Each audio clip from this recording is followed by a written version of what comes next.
folks, thank you for coming in today. My name's Carly. We spoke on the phone briefly, so really appreciate your time and coming in and having a chat. Good. And thank you for sending through that confidentiality form as well for us. I'll just briefly go over that again just before we start. So everything that we talk about in this room remains confidential.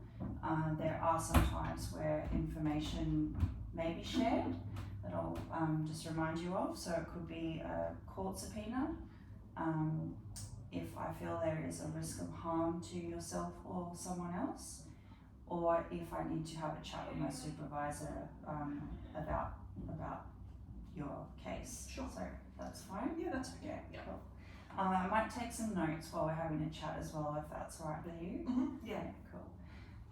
Well, I understand you've recently just come out of rehab and have been linked up with us to start some sessions. Yeah, so I've passed pretty much everything I can. I feel like I've got everything under control with my substance use. That's not a problem. I've been worried about falling back into gambling though. Right. I haven't gambled since I left rehab about 4 weeks ago. Like I've been okay, but I just feel like there's this like part of me that like if I'm bored, it's like this part of me is like, let's go have a slap on the pokies. Right. Like I just or like let's check like sports tab or something like that. And like I know I don't want to do that. Like I so don't want to do that. And I just feel like sometimes I want to just grab that part of me and be like stop, like leave me alone. That little chatter in your ear. Yeah, I've come so far. And that just is like I just feel so frustrated by that. I just wish I could make that part of me go away for good. And it sounds crazy. It sounds like there's voices in my head. I swear there's not voices in my head. No, it's completely understandable to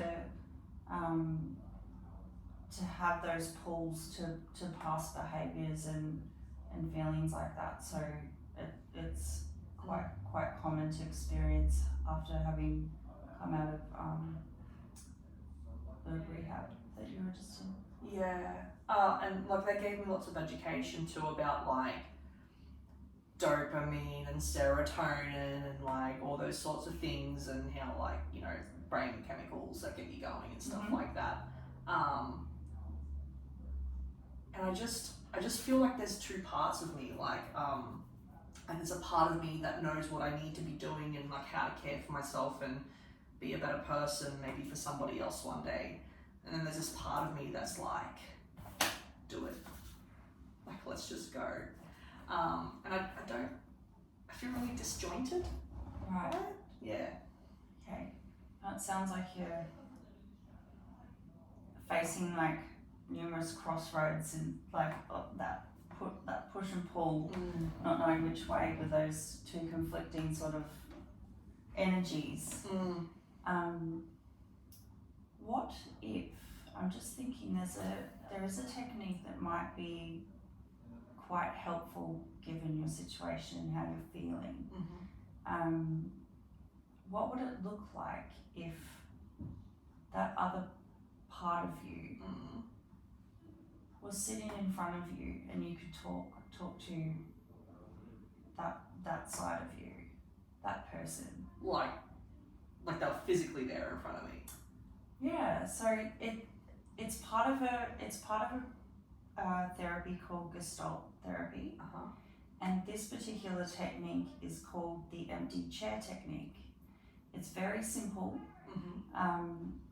It's very effective with bringing, Gestalt Therapy is all about not necessarily, it views you as a whole. Every side of you is one person, and rather than deny or ignore that side of you, it's about encompassing all. And it's it doesn't necessarily, it's all about the here and now and how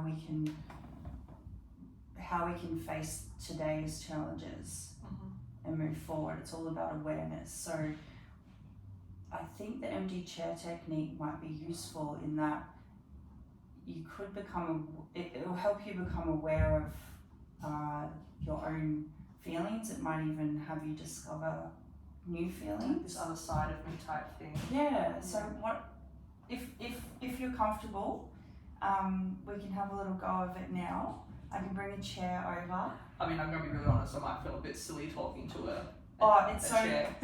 It's so natural to feel like that, but you just have a little go of it, because if we have a little practice now, it's actually something that you could do at home in the comfort of your own home and privacy as well. So I've had many people do this technique, so it's not new for me, and I just feel it might really help your situation. So I'll bring a chair over.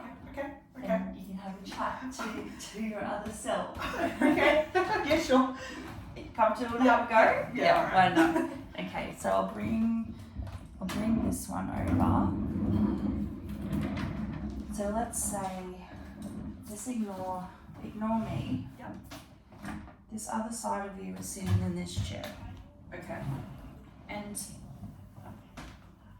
just say what comes to mind. What do you want to say to that person?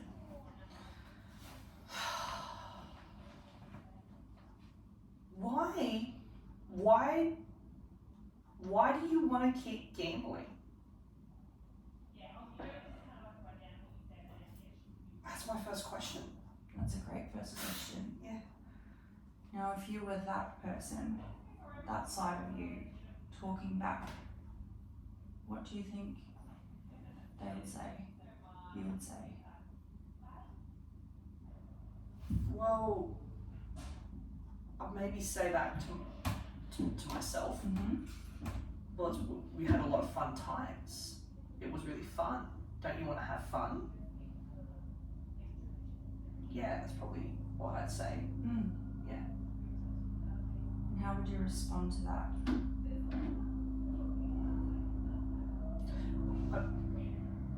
The whole reason we went to rehab was to take some accountability for the fact that, yeah, it might be fun in the moment, but it was ruining so much else. So like my question back would maybe be, don't you want to stick it out for all the work that we had to do? Yeah. And then I guess like the next step is like I then keep answering myself back, right? Yeah, Like what do you think in response to what you just said, after all this hard work and progress that you've made, what do you think this person would reply with?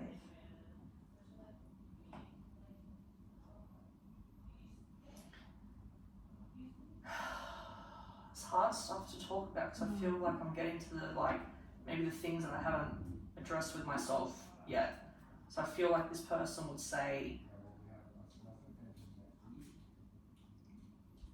gambling was the thing that kept you happy when no one else was around. Because there were people at the slots machines that knew you, and the fun that there was.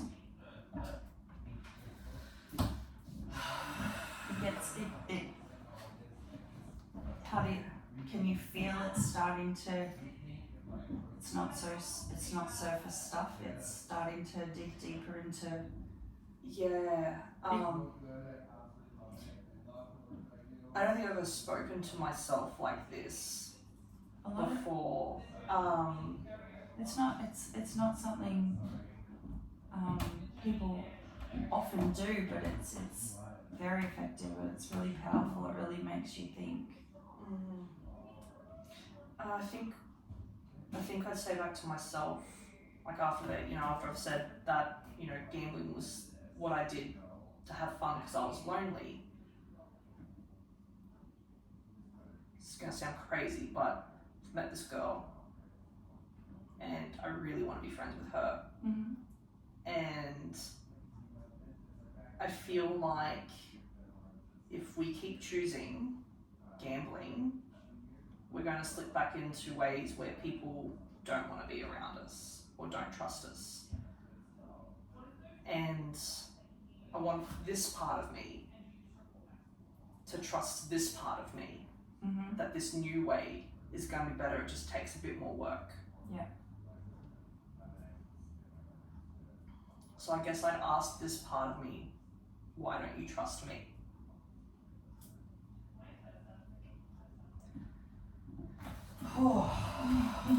That's a The lot. awareness. See, Gestalt Therapy isn't about changing you. I don't trust myself. That's what I'm getting here. I don't trust myself. Oh, that's uncomfortable. Can we talk about something else? We'll pause it now. Yeah, like that's heavy. Just sit with that feeling that you're feeling now. Okay. Just sit with it. Just let it be. I feel like sitting with feelings is some of the reasons why I ended up doing what I did. Yeah, it's uncomfortable, and that's people often have behaviours like that, and to escape from the feelings. But it's feelings are great. They're not enemies. They're great indicators. They're trying to keep you. You almost sort of see them as they're trying to keep you on the right track. So Like signs. yeah, it's guidance. So just sitting with those feelings rather than trying to shun them and get away from them is all about. It's so fine to feel whatever you're feeling. Like we're human. We come with every emotion. So to sit with that feeling is all part of awareness and accepting all parts of you as a whole. Because this type of therapy isn't about changing you, it's not about changing others, it's about awareness, which leads to progress in understanding yourself. It feels like having to face myself and maybe be real with myself for once, which is like the whole reason, like I said, that I struggle with substances and gambling, because it's so hard to be real with myself. I've never had someone be like, what would you actually say to yourself if they were here right now? That technique is brilliant in uncovering what's important to you and what isn't important to you. And it's something that you could do at home when you have those feelings arise and you've got the space and the privacy and you're comfortable to do so. You can practice that. So if I'm struggling at home with, you know, some of those like urges or like thoughts crossing my mind, like, oh, let's go out, maybe stopping and having that conversation with myself. Yeah, just be present and see what comes up. And another really great practice to implement when we're possible, where you're comfortable, is sitting with whatever feeling comes up. Not running from it, not masking it with anything else, just sitting with it, because makes me a little scared yeah. doing that.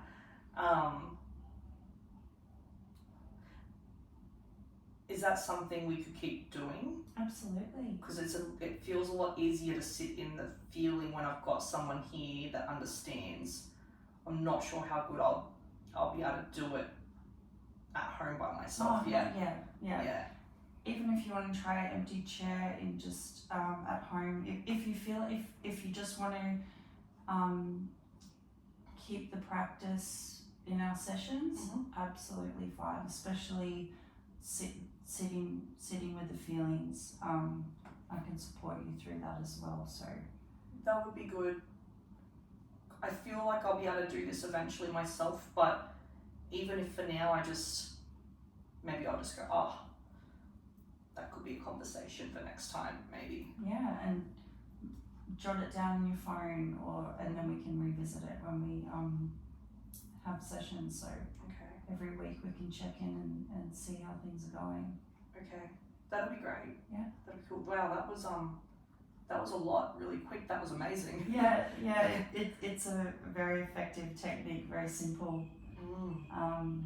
Just need an empty chair. Alright. Awesome. Thank you. Thank you. I'll see you next week. No problem. Thanks.